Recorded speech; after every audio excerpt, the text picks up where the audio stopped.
যেই পশু জবে করেছি, গরু কিংবা ছাগলের চামড়া, এটা কি বিক্রি করে দেব নাকি নিজে রাখতে পারবো? শরীয়তের ফয়সালা হলো, কোরবানির পশুর চামড়া আপনি চাইলে আপনার বিয়াই বন্ধু আত্মীয় স্বজনকে গিফট করতে পারবেন, হাদিয়া দিতে পারবেন। সুবহানাল্লাহ।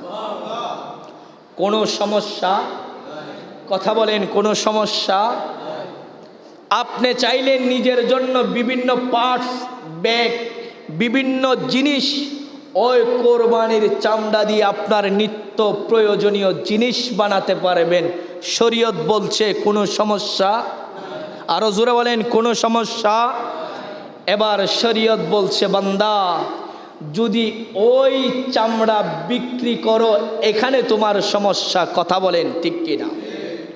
শরীয়তের ফয়সালা হলো, ওই কোরবানির পশুর চামড়া যদি বিক্রি করো, তাহলে ওই বিকৃত অর্থটা যেমনিভাবে পেয়েছো ঠিক তেমনিভাবে যতক্ষণ চামড়া ছিল এটা তোমার হক ছিল, তোমার অধিকার ছিল। যখন বিক্রি হয়ে গেছে আর তোমার অধিকার নাই।